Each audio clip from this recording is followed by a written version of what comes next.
ఎస్సీలు క్రిస్టియన్గా మారితే ఎస్సీ హోదా కోల్పోతారని సుప్రీంకోర్టు తీర్పును వ్యతిరేకిస్తున్నారు మందకృష్ణ మాదిగ. అయితే ఆ మందకృష్ణ మాదిగ మద్దతుగా ప్రజలు ఏమంటున్నారు? అసలు ఆయనకు మద్దతు తెలుపుతున్నారా? ఎస్సీలు నిజంగానే హోదా కోల్పోతే వారి పరిస్థితి ఏంటి? ఒకవేళ హిందూ దేవాలయాల్లో పూజారులను తొలగించండి, ఎస్సీ ఎస్టీ బీసీలను పూజారులుగా నియమించండి అనే అంశాలపైన మనతో మాట్లాడేందుకు వ్యవసాయ కార్మిక సంఘం జిల్లా నాయకులు ప్రధాన కార్యదర్శి మనతో ఉన్నారు. అని అడగం. సార్ చెప్పండి, ప్రధానంగా ఏదైతే ఎస్సీలు క్రిస్టియన్గా మారితే హోదా పోతుంది, ఎస్సీ హోదా పోతుంది అని సుప్రీంకోర్టు తీర్పును మీరేమంటారు? ఇది సుప్రీంకోర్టు తీర్పు భారత సమాజానికి, భారత ప్రజానీకానికి ఓ గొడ్డలు పెట్టు లాంటి తీర్పు. ఇది సరైనది కాదు. ఎందుకంటే హిందువులలో ఉన్న ఎస్సీలు బీసీలు వీళ్ళే బీసీలా కులాల, వీళ్ళు ఇతర కులాలలో ఉన్న ఇతర మతాలలో ఉన్న వాళ్ళకు కూడా కులం అంటూ ఉంటుంది. ఏదైనా ఎస్సీలు కానీ బీసీలు కానీ ఎస్టీలు కానీ వీళ్ళ కుల నిర్ధారణ ఏ విధంగా చేస్తారు అంటే వాళ్ళు జీవిస్తున్న సామాజిక దృక్కోణం నుంచి ఆలోచించి చేస్తారు. వాళ్ళ జీవన విధానం ఏ విధంగా ఉంది, వాళ్ళ నివాస విధానాలు ఏ విధంగా ఉన్నాయి, వాళ్ళ ఆచార వ్యవహారాలు ఏ విధంగా ఉన్నాయి, వాళ్ళ ఆహారపు అలవాట్లు ఏ విధంగా ఉన్నాయి, దీన్ని బట్టి నిర్ధారణ చేస్తారు తప్ప వాడి వెనుక ఉన్న మతం ఏందో, జాతి ఏందో, కులం ఏందో ఇది నిర్ధారణ చేయరు. ఎస్సీలు నిర్ధారణ చేసేది కూడా ఇదే పద్ధతుల్లో ఉంటుంది. అది కరెక్ట్ కాదు. ఇప్పటికే కేరళ ప్రభుత్వం ఎస్సీలను కూడా బ్రహ్మజ్ఞానం తెలిసిన వాళ్ళే బ్రాహ్మణులు అని చెప్పి కొంతమంది బ్రాహ్మణులు కూడా వివరించారు, విశ్లేషించారు. కాబట్టి కేరళలో అత్యధిక పూజారులు దేవాలయాల్లో కానీ పెళ్ళిళ్ళలో కానీ ఎస్సీలు కూడా ఉన్నారు. ఎస్సీలుతో పాటుగా ఇంతకుముందు మనకు భగవద్గీత చదువుకున్న ఒక ముస్లిం కూడా భగవద్గీతని స్పష్టంగా నువ్వు హిందువులని చెప్పుకుంటూ, మన ధర్మం అని చెప్పుకుంటూ, ఉపనిషత్తులని చెప్పుకుంటూ తిరిగేటువంటి కొంతమంది ఎవరైతే నా అచేతన యువకులు ఉన్నారో వాళ్ళు మాట్లాడుతూ ఉంటారు. కానీ వాళ్ళకి ఏ జ్ఞానం లేదు. కనీసం భగవద్గీతలో ఉన్న 18 యోగాలలో 2000 పైన శ్లోకాలు ఉన్నాయి. వాటన్నిటి కూడా పుక్కిట పురాణంలాగా ఒక ముదిరిన ముస్లిం యువకుడు వాటిని చదివి పత్రికలలో కానీ మీ సోషల్ మీడియాలో కానీ ఎలక్ట్రానిక్ మీడియాలో కానీ ప్రసారం చేసినటువంటి గొప్ప వాళ్ళు ఉన్నారు. అంటే ఏదైనా జ్ఞానం నేర్చుకోవడానికి, దాన్ని ప్రదర్శించడానికి, ఆచరించడానికి కులాలు మతాలు కావు. అది గీటురాయి కాదు. సుప్రీంకోర్టు ఇచ్చినటువంటి తీర్పుని సవరించాలని చెప్పి మేము కూడా వ్యవసాయ కార్మిక సంఘంగా చెప్తా ఉన్నాం.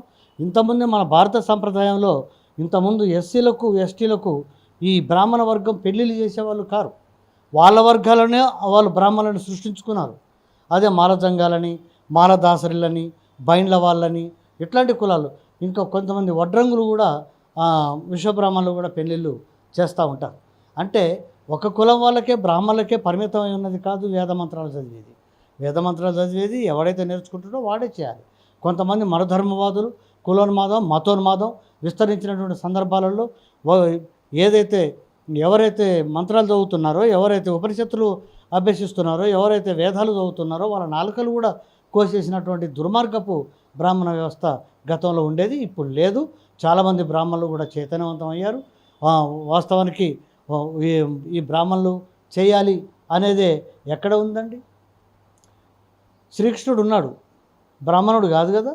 యాదవ వంశంలో మహాదేవునిగా ఆయన్ని స్తుతించి అగ్రవర్ణం అనుకునే బ్రాహ్మణులు కూడా ఆయన పూజలు చేస్తున్నారు కదా. అప్పుడు అట్లాంటి యాదవ వర్గంలో ఉన్నటువంటి ఆయన చేయకుండా చేస్తారు. అరుంధతి నక్షత్రాన్ని చూపిస్తారు.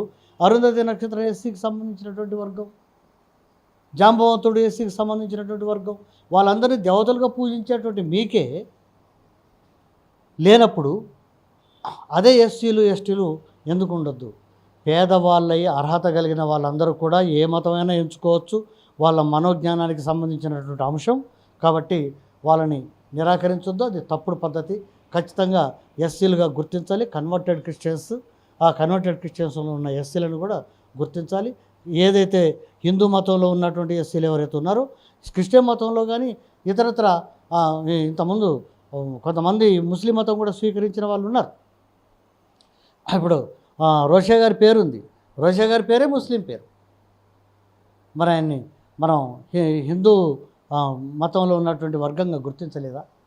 అందుకోసం ప్రతి ఒక్కరిది కూడా మనం ఆ కోణంలోనే ఆలోచించాలి తప్ప కులాలను బట్టి మతాలను బట్టి సామాజిక వర్గాన్ని విశ్లేషించొద్దని చెప్పి నేను చెప్తాను. అయితే ప్రధానంగా ఇప్పుడు మందకృష్ణ మాదిగ అన్న అంశాలు ఏంటంటే బ్రాహ్మణులందరూ కూడా గుడిలో పూజారులు అని వాళ్ళందరినీ తొలగించాలి, ఎస్సీలందరినీ కూడా పూజారులుగా నియమించాలి అనే మాటలకు మీరు సమర్థిస్తారు.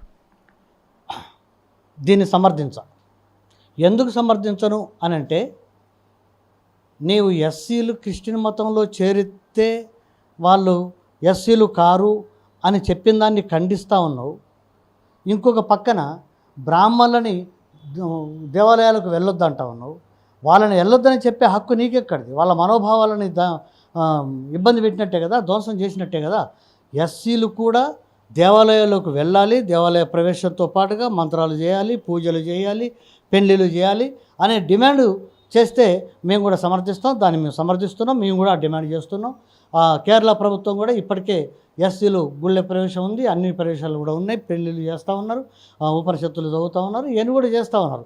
ఇది చేయాలి తప్ప ఒక వర్గాన్ని మళ్ళీ నువ్వు వెళ్ళొద్దు అని అంటే వాళ్ళని కూడా అంటరాంతనంగా చూస్తున్నట్టే కదా. ఇది కరెక్ట్ కాదు. ఎవరిని అనొద్దు. ఇది మతంలో ఒక భాగమే. వాళ్ళు పోవద్దు, వీళ్ళు పోవద్దు అనటం ఇది మనధర్మశాస్త్రం యొక్క మూల సిద్ధాంతం. కాబట్టి ఈ మనధర్మశాస్త్ర విధానాలతో మాట్లాడటం సరైనది కాదు అని చెప్తాం. Thank you very much.